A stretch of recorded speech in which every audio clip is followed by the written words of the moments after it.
Well, guys, welcome back to another episode of Bowhunt or Die. The ATA show is finally over. Oh, man, Justin, I mean, these years just are going faster and faster each year, it seems like, but yeah. We're done with another ATA. Yeah, so for those of you who may have missed it, I don't know how you would have missed it because we put it literally on every digital platform that we have, but if you go to bowhunting.com, tons of ATA coverage. Go to our YouTube channel, tons of videos there, our Facebook page, Instagram, Twitter, it's all got information, guys. We have, I think, 170 videos that we filmed at the ATA show, interviews with people, you know, about all the new products that are hitting the market for this year. So, guys, definitely make sure you check that out. Now we're back home. Yes, sir? No, I don't want to interrupt you, but listen, another thing we want to start to tell you about, you're going to see us advertising this. We are doing a 100% live stream from the studio on February 8th, Central Time at 6:30. We're going to be able to answer whatever questions, within reason, guys, that you come up with for Justin and I. So again, that's February 8th, 6:30 p.m. Central Time. Make sure you get tuned in on Facebook because we will be doing a Facebook Live session. Sure. And one question people may have is, why is Justin wearing glasses this week? No, I'm not trying to look like Todd, but unfortunately after ATA show I got sick and then somehow ended up with pink eye. Yeah, well, stop touching me. Well, my doctor says that I shouldn't be wearing my contacts right now. So glasses it is. But guys, we've got two awesome hunts for you this week. Man, you know, after the last show, we weren't quite sure how we were going to end the season because we didn't have a lot of, you know, active or current hunts in the hopper. And, you know, fortunately, 3 of our guys here in Illinois all managed to put down pretty good bucks. What? Fortunately, what really happened, we got a cold snap. We had a mega cold snap. I mean, when you're talking in the negatives, the deer are going to come out and they're going to eat, and that's exactly what happened. So take a look.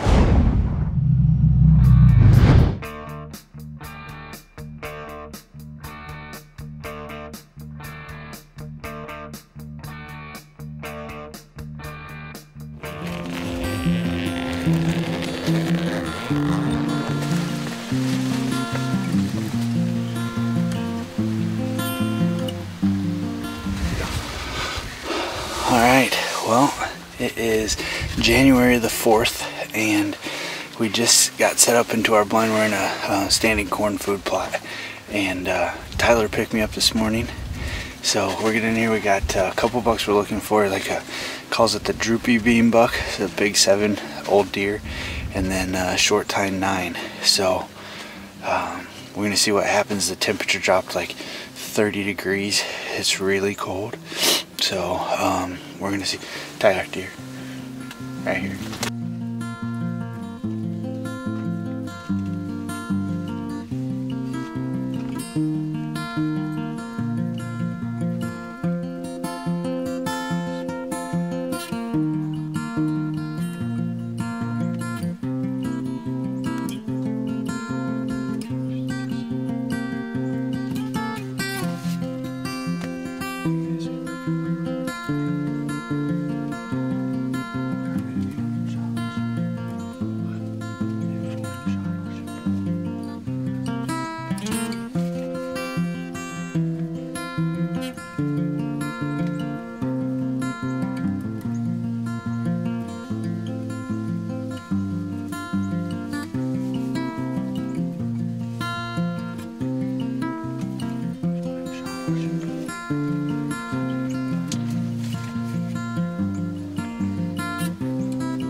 I mean, it's hard to say. I'm kind of jazzed up right now, but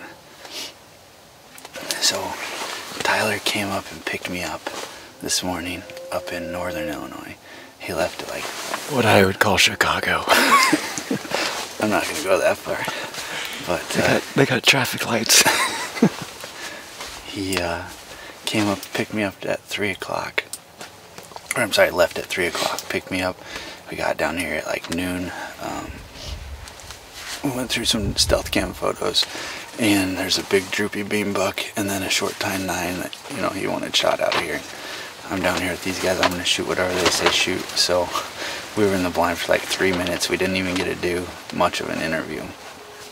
And the first buck pops out, then the short tine 9 and a really big 3-year-old, and then this buck comes up.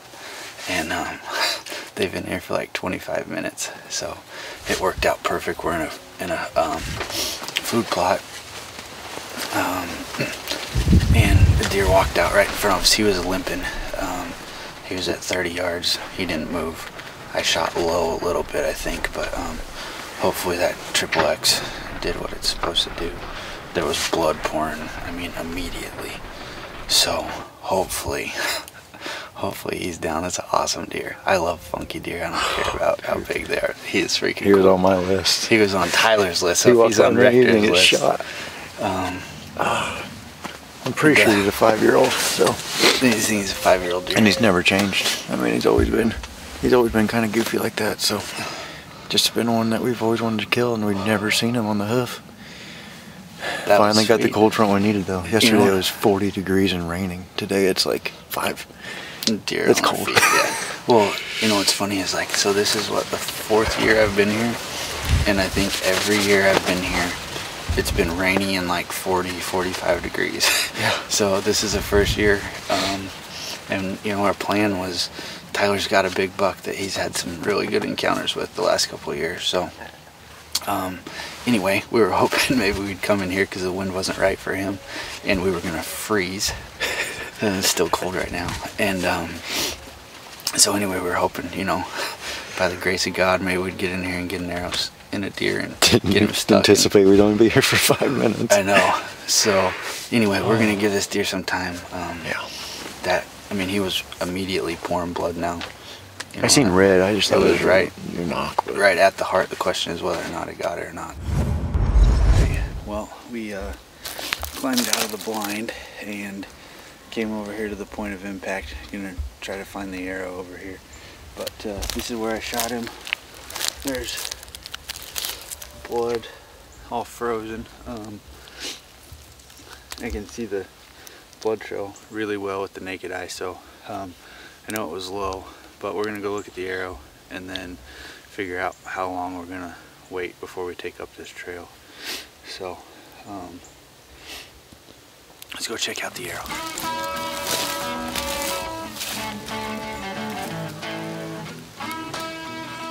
Well, the shaft's covered in blood all the way down, which is good. There's a little bit of fat, which kind of to be expected when you hit them that low.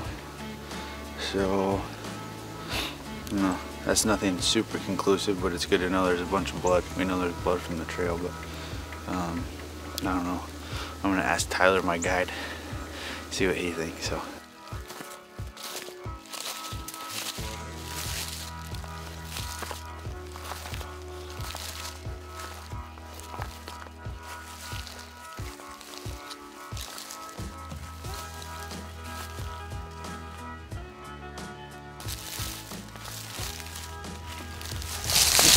I've probably gone 100 yards, maybe.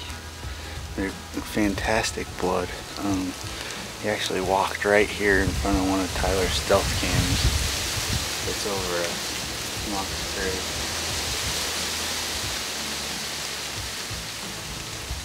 And the blood's phenomenal. Alright, well, it's about 9:30, so we've given this deer roughly 6 hours. Got Clinton and Tyler out here. Basically, this is where we left off. The wind got bad for where he was going, so we decided to back out and give him some time. He hasn't entered the woods yet. We're about, I don't know, 175 yards from where we started. So we're gonna boogie down the trail, put on the lucky hat, and change our clothes. So see what we find.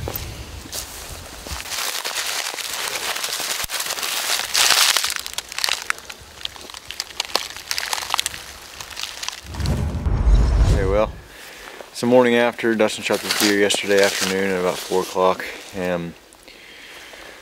We gave him like 6 hours, came back, we trailed him, well, how far was it on Google? 409 yards. 409 yards, but it was all wide open. He only went in the woods maybe 100 yards out of all of it. We lost blood up here on the top of this hill, and the wind was blowing down in this bottom, so we just backed out.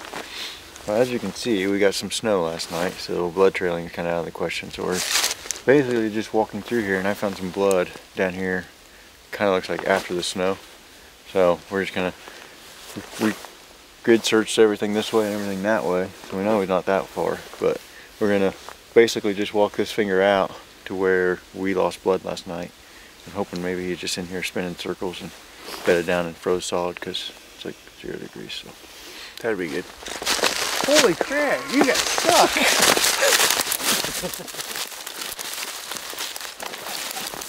Dude, look how bad it is. I was standing right there, like, oh, dude, right here, he's going this way. And he's like, okay. Oh crap, I got stepped on him. Dude, you guys are awesome. Scared the heck out of me. I about stepped right on him. Safe to say he was dead last night. Because he got Holy cow. ice and he was probably frozen in the creek. Oh. Yeah. He's frozen up pretty good. He's a freaking cool deer. Dude. That's awesome. Thank you guys, both of you. This is pretty sweet. So we'll get him out of here and get a little bit better interview and photo. But basically the story behind this deer is Tyler and Leighton have had pictures of this deer for like 3 years and he's never changed. I think he's 5. Clinton had him on his farm that neighbors this. So I'm happy to take him for him. So we're going to get him out, get some pictures. We might have to thaw him out, and then we're gonna go film killing another deer for Bowhunter Die. So victory. Not the best shot, but it worked. So this is great. You guys rock. Well, it's the morning of January 5th. We shot this deer last night in a food plot, standing corn, and we followed blood last night for about 150 yards and then backed out because the wind was bad in the direction he was going, and came back with Clinton about 6 hours later, followed blood for another 150 yards and then backed out, actually like right here. And then we came in with Tyler and his brother and his dad and walked it, and he was dead laying in the bottom of the creek. We got about a 1/4 inch of snow last night and he was covered in snow. So I think chances are pretty good he was dead last night when we came back, but you know, better safe than sorry, and backed out. So anyway, awesome deer. Tyler and Clinton both have pictures of this deer from like the last 3 years. I know Clinton passed him up in his food plot. See if we can dig up that footage. But 5-year-old deer, as far as they know, going off the pictures from the last 3 years. So I'm just happy to be out here. These guys are great. We have a good time down here. So anyway, we're gonna get this guy out of here. It's freezing cold. So we got more deer to kill this week. So till next time, Bowhunter Die.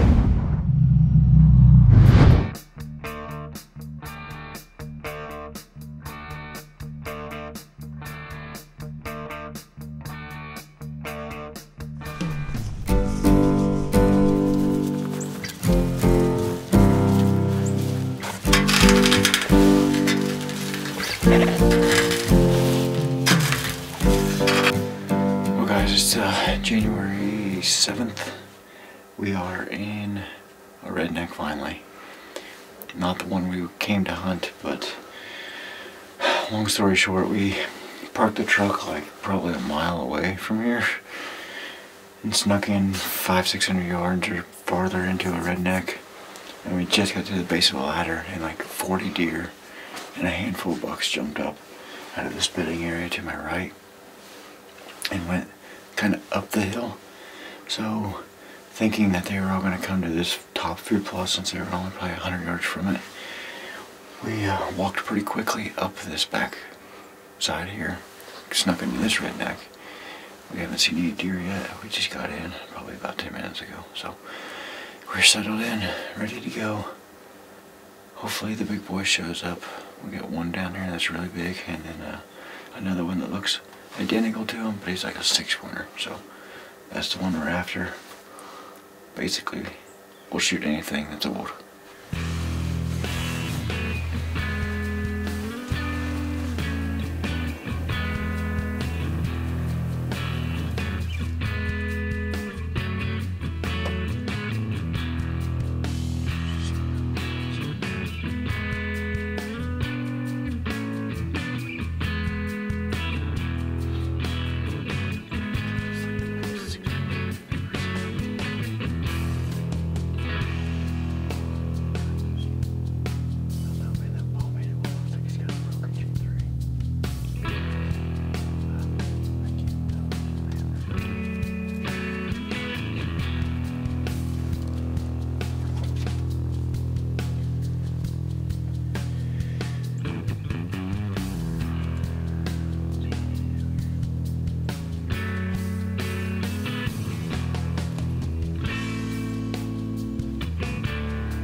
That's the deer we came to.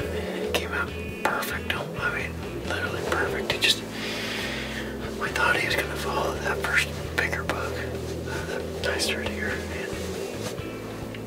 And it was 43 yards to the trail. And instead he stayed back farther, like 49, 50. I'm comfortable shooting that way, that distance, but by the time he got in this corner window, he was 50 plus, moving out to 60, 70, so now he's at like 110 probably. You see beans. They didn't stick around right here in front of the blind too long. That is probably one of the biggest mainframe 6-pointers I've ever seen. I guess technically it's an 8-pointer, but from the side he looks like a ginormous 6.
might have got the biggest 6-pointer I've ever seen, or 7-pointer.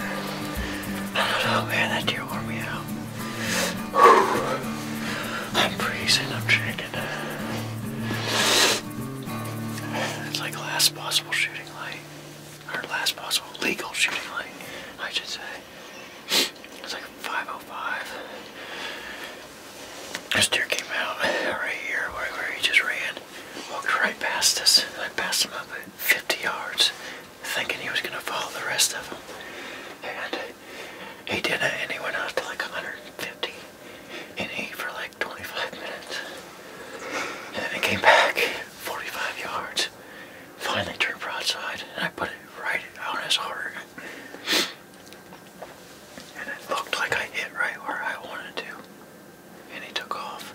Ditched the arrow right here by the, right where the beans stop. Dude, I'm freaking shaking.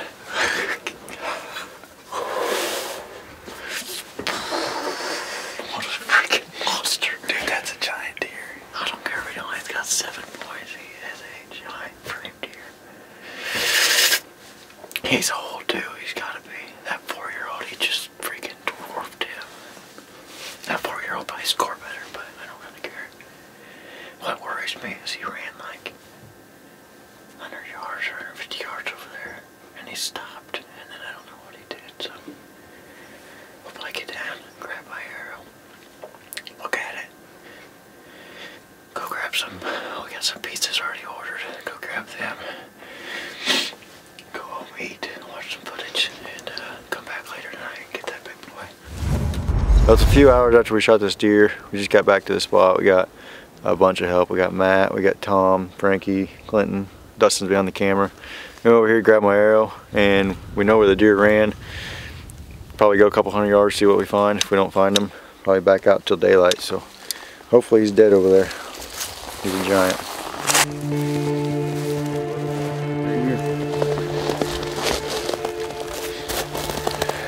Well, we probably went a couple 100 yards anyway across this wide open field. Just getting to where he stopped and started walking, and there's blood everywhere. So I'm just gonna say it's probably dead over here somewhere, but we hope. Real dark red, so that's a good sign.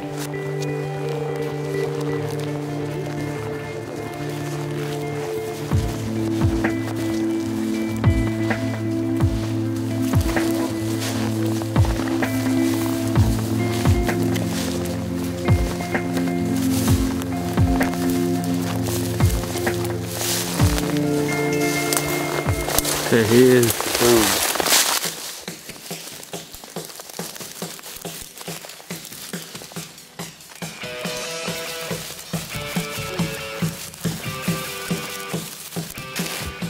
Probably the biggest 8-pointer I'll ever shoot.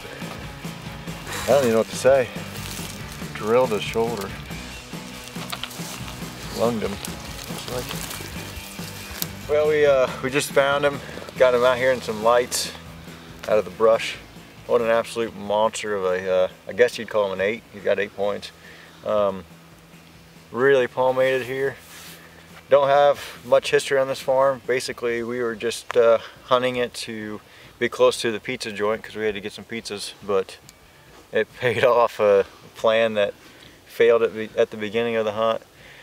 And we ran up the hill, got in a different blind, and he came out. So he offered me a good shot right at last pretty much legal shooting light. We got about 10 minutes left, but it's getting pretty dark fast in that blind, and I don't know exactly where my arrow is, but complete pass through. That's the exit. So the broadhead did its job. It's that Spitfire triple X that Dustin always shoots. So I screwed one on one arrow, and it paid off. So I'm tagged out. It's time to get these boys to start shooting some deer.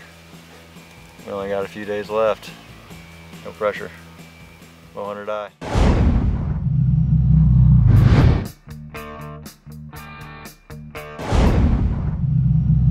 Well, Todd, great pair of I'm just not used to you wearing these glasses. Well, I'll take them off if it makes you feel any better. So, Todd, that was a couple of great late season hunts, you know, from those guys, and that's pretty standard for these late season hunts when you start getting into January. Standing food plots, a lot of cold, deer on their feet during daylight, and there you go. Well, and I tell you what, guys, you know, you start getting in those blinds, it's hard to be quiet. I mean, I don't care how good you are. I mean, everything is just 3 times as loud when it starts getting 10 degrees outside. I mean, it's not easy to shoot deer from these enclosures. You know, everyone thinks, oh my gosh, it's just easy. You roll in there, you got the heater on, but it's tough. I mean, it's tough. I mean, keeping the windows from fogging up, trying to still think about your scent control. And just braving the cold, just in general. Now that's only if you're wimpy, but when it's how about even braving the cold? What is that? Well, braving the cold, sitting out there when it's 5 degrees or 0 degrees. We're bow hunters. Get over it.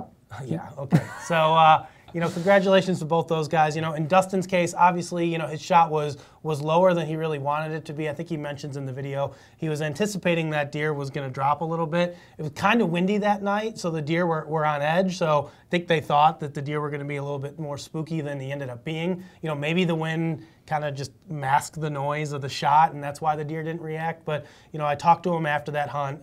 Definitely got liver and diaphragm on that deer. So, I mean, they did the right thing with backing out and giving that deer a few hours to expire. Luckily, you know, they were able to recover them.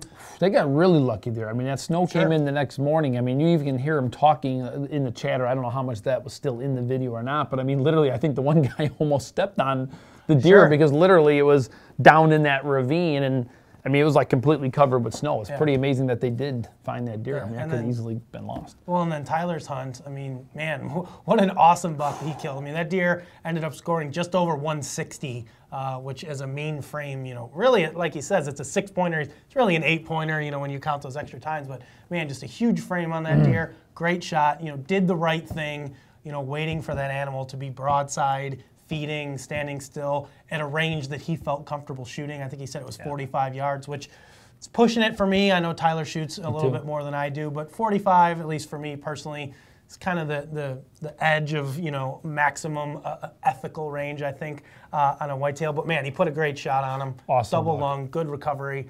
You know, congratulations to him. Heck of a way for those two guys to end their season. Well, luckily for a few people out there, not us, because our season is definitely over here, both in Wisconsin and Illinois, but of course there's other states that are still opening and that are still out there hunting. So for you guys, you get to keep going at it. And of course, if you ever want to invite Justin and I, let us know. Sure. I think some of those Ohio goes till, I think, like February or end of January. So definitely still some time out there, although a lot of the bucks are already shedding their antlers, so be careful. Guys, next up, we've got a cool tech tip brought to you by our friends over at Lancaster Archery. It's going to be Todd talking about a little bit of late season maintenance on some of your tree stand gear, so let's check that out. Hey guys, for this week's tip, you know, we're kind of focusing on safety, safety, safety. You know, all of us at the end of each season, some of us leave our stuff out in the trees, other of us take it down and bring it back in, and now is no better time than when you should be inspecting your gear to make sure that your fall doesn't end up being disrupted because you fall out of a tree stand or something bad happens to you. It doesn't matter what type of stand you have, guys. Here we've got the Lone Wolf gear in front of us, but no matter what tree stand or ladder stand or climbing stand you use, these are the things that you should be looking for. Number one, the belts, guys. Just about every tree stand nowadays has belts. There's still some out there that have chains. The bottom line is you're going to be feeling those for the integrity of the strap to make sure that it's not feeling really old and rigid and dry rotted. You, of course, always want to be inspecting the strap to make sure there's no nicks in it. Personally, every 3 to 4 years, you should be replacing these straps, okay? That goes for the stands themselves and, of course, whatever type of stick that you're using. Now, it goes beyond that as well, guys. You got to be checking these cables as well. Over time, things happen to them, whether maybe you throw it in the back of your truck and you don't realize it and it hits one of your saws or something like that, and if these get nicked or begin to fray, what a major safety hazard that could be. So take the time to feel all of your equipment, make sure that it's solid, make sure that there's nothing broken, make sure any of the knobs or screws that are on are all still tight and working properly. If there's any bolts on any of your stands, of course, always make sure that they're not all rusted out, because guys, you know over time, if something's seriously rusted out, it can break, and it can break in a hurry. And if you're not properly secure to that tree, which you should be, it's going to be bad news for you. Lifelines. I can't tell you how many episodes or how many times we talked about them. I know it. I'm going to hear it that this is an advertisement. Guys, there is no better way to be safer when you're hunting from a tree stand, but to be connected all the time, and the Lifeline allows this. This is actually Hunter Safety Systems' old Lifeline. This is their newer one here with the reflective string. What a great tool, guys, when you're going to hang your stands, to be able to find your stands, not always having to mark your way all the way in. These are awesome. But again, check your lifelines. You know, you get up there, you're taking them down, inspect everything. You want to make sure there's no nicks, no cuts, straps aren't dry rotted out. You want to check it all, guys. Too many times even I've been walking around and seen other people's sets, and you can see them where the straps are beginning to grow into the trees. Guys, that's a dangerous situation. Make sure you take the time to replace all your straps so you have continually safe hunts each time you go out in the woods.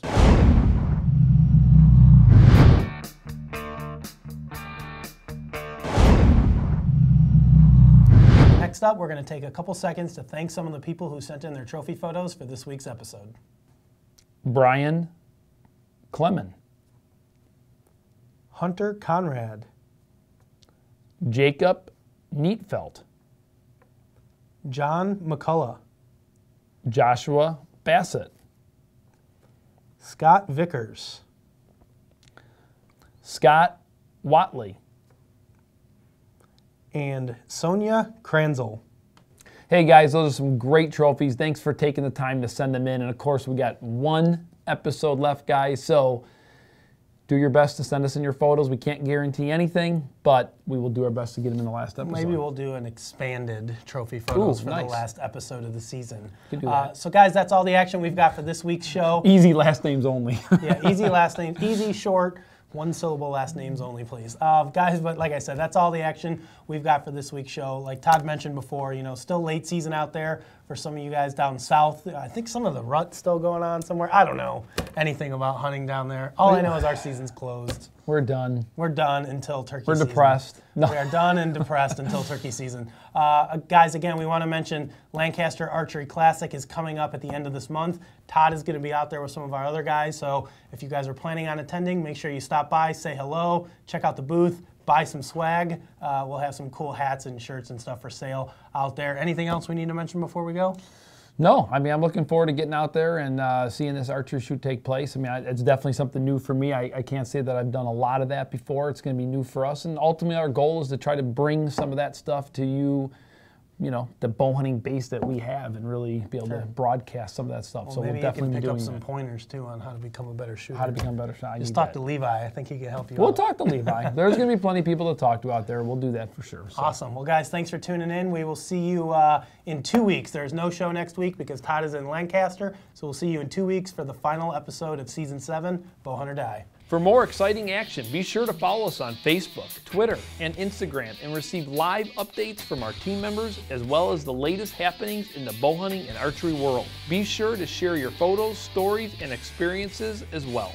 And don't forget to pick up your official bowhunting.com and Bowhunt or Die gear by visiting bowhunting.com/gear. We have a full selection of hats, shirts, decals, wristbands, and much more. Oh, that looks better. Do your interview again. Action. Well, you got it, guys. We're going to finally answer your... Let's start that again. Dustin's yelled at us for talking too much. I didn't yell. I simply relayed the opinion of our